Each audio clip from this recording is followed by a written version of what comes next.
Did you know what were the last words of Anne Boleyn? As many of you know, Anne Boleyn was executed in May 1536 on trumped-up charges of treason and adultery.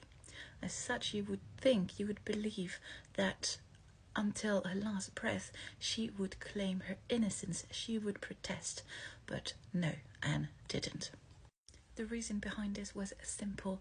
Anne wanted to protect her daughter Elizabeth and the remainder of her family, friends and supporters that she was leaving behind, attacking the king, Henry VIII, of framing her was not going to help the people that Anne loved.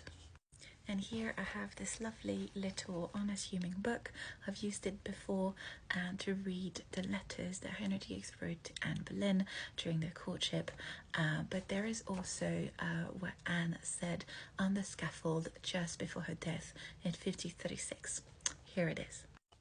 Good Christian people, I am come hither to die according to law, for by the law I am judged to die, and therefore I will speak nothing against it. I come here only to die, and thus yield myself humbly until the will of my lord the king. I pray God to save the king and send him long to reign over you, for a gentler, no more merciful prince was there never. To me he has ever a good and gently sovereign lord. If a person will meddle with my cause, I require them to judge the best. Thus I take my leave of the world and of you, and heartily desire you all to pray for me. In this book, there's also the eyewitness account of the execution from a Portuguese man, and it says, and being minded to say no more, she, so Anne, knelt down upon both knees, and one of her ladies covered her eyes with a bandage. And then they withdrew themselves some little space, and knelt down over against the scaffold, bewailing bitterly and shedding many tears. And thus, and without more to say or do, was her head struck off, she making no confession of her fault, but saying, O Lord, have pity on my soul.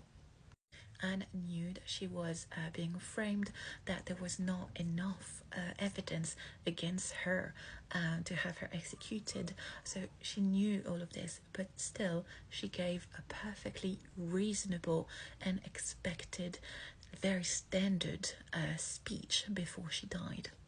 And again, this was to protect Elizabeth, to protect her daughter, to protect her parents and anyone who loved Anne and was a known supporter of Anne and her queenship.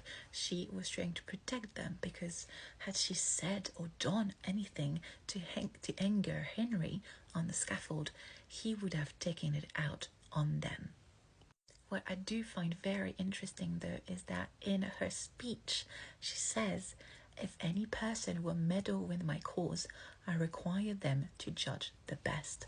And I cannot help but think that here she's talking to us. She's talking to posterity. She's talking to history and historians and people who will live after her, whether 10 years later or 100 years later or 400 years later.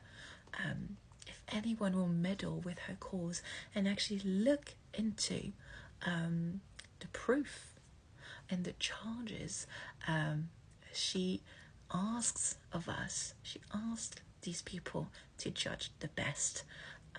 It's almost if Anne was daring us to prove long after her death that she was innocent. And oh boy, she was innocent.